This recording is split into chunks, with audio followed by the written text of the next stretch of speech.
ক্যানিং পূর্ব বিধানসভা কেন্দ্র থেকে প্রতিদ্বন্দ্বিতা করবেন আরাবুল ইসলাম সাহেব। আরাবুল ইসলাম যোগদান করেছে, ও তো সারা জীবন আরাবুল পার্টি তৃণমূল পার্টির মধ্যে ছিল, করে এসেছিল। কেন করলে?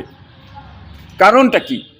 মমতা বলেছিল তো তাজা ছেলে, কি মিলেন, তাজা ছেলেটাকে নিয়ে যা ইচ্ছা তাই করেছেন তো, ইচ্ছা মতন কাজ করিয়ে দিয়েছেন তো, কি মিলেন, নিয়ে তাজা ছেলেটাকে চুষে শুকনো করে টান মেরে ফেলে দিলেন, দিয়ে তার নামে 3টে কেস এবং তাকে বরখাস্ত করে দিয়েছেন, তার সঙ্গে অসৎ ব্যবহার করেছেন।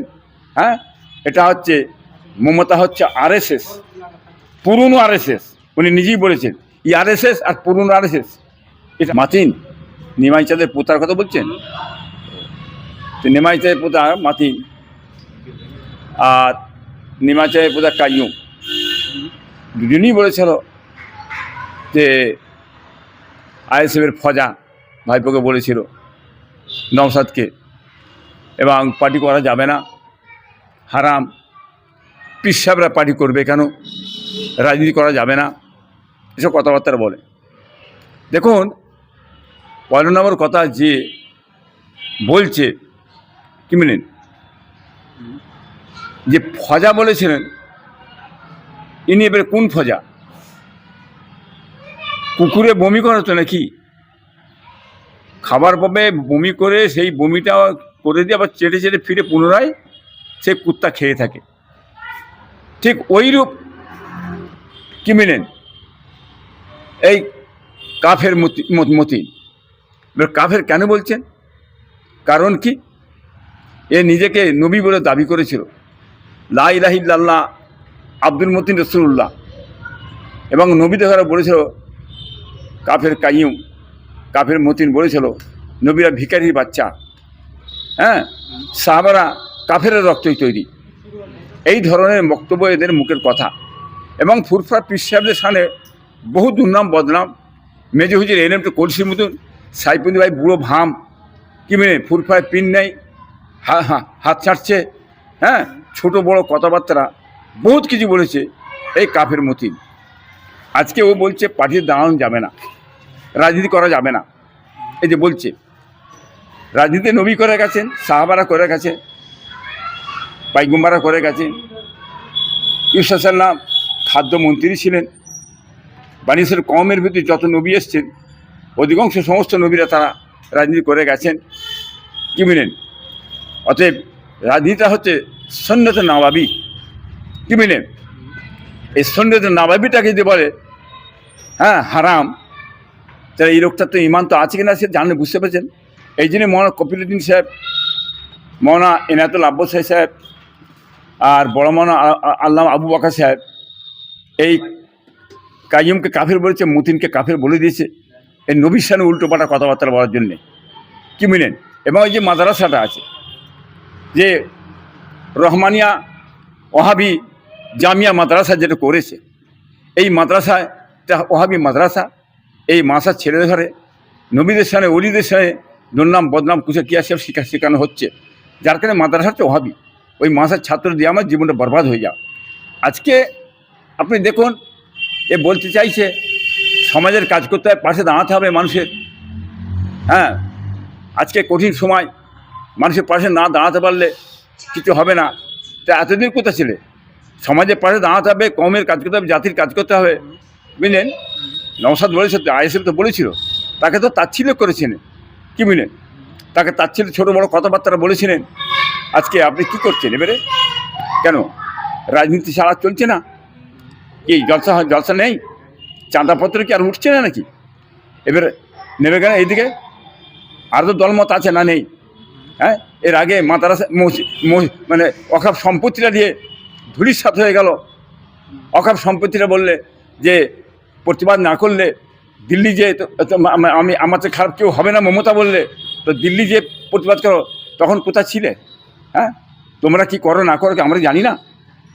আজকে বলুন যে চোর, গরু চোর, মমতার দল যে গরু চোর, আপনার চাকরি চোর, কয়লা চোর, মমতা স্বয়ং নিজে ফাইল চোর, সেই দলে ঢুকলে তুমি? হ্যাঁ, সেই দলে তুমি ঢুকলে? আজকে লজ্জা করে না?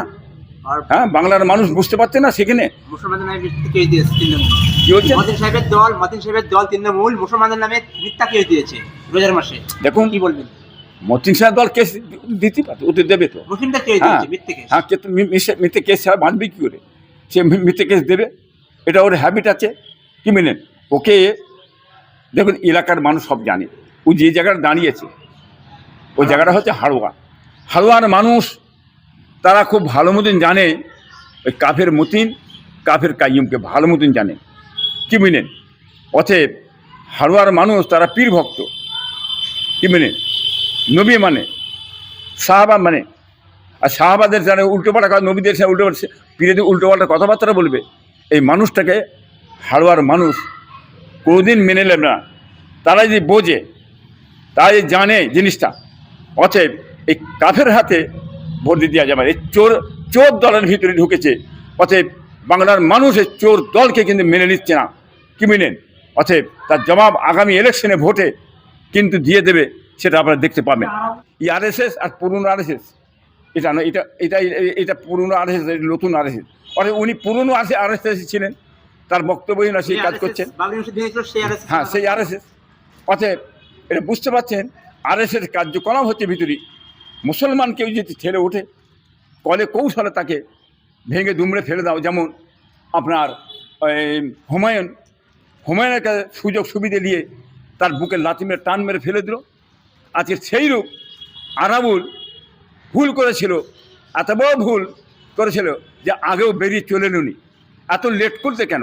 ওই তো আরও আগে এই আরাবুলের চলে আসা দরকার ছিল। আজকে সে দেখেছে পার্টির মধ্যে পড়েছিল, মমতার পাশে, মমতা যে ওর সঙ্গে গাদ্দারি করে চুষে লাথি মেরে ফেলে দেবে, এই জ্ঞানটা কি আরাবুলের হয় না? এখন সে বোধগম্য ফিরেছে, যার কারণে ঘুরে এসছে, ফুরফরা এসছে, মাপ ফাপ চেয়েছে।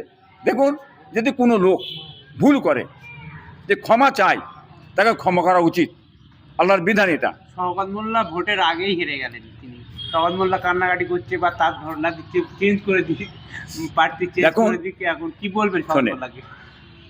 আরাবুল যখন ঢুকে গেছে এখানে, সেটা বুঝতে পারছেন শওকত মোল্লার মাথা আর কাজ করছে না, মাথা হ্যাং হয়ে গেছে।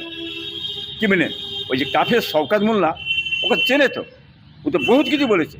ফুরপা পেশাবদের দুর্নাম বদনাম, হ্যাঁ, অমিত শাহ, হ্যাঁ, দাদু, আমার দাদাকে একটা কাফের সঙ্গে তুলনা করছে, পিসাবদের গালাগালি করেছে, সব কিছু করেছে শওকত মোল্লা। আজকে শওকত মোল্লাকে দিয়েছে ভাঙড়ে। কি মেনেন? ভাঙড়ে দেওয়ার পরে এটা দিলেন কেন? ভাঙড়ের মানুষ যার ত্রাস ভয়ে এদিক না করে ভোটটা লুট করতে পারে। অতএব এই শওকত মোল্লা জিতার ওর কোনো উপায় নেই ওই সেই জায়গাটায়।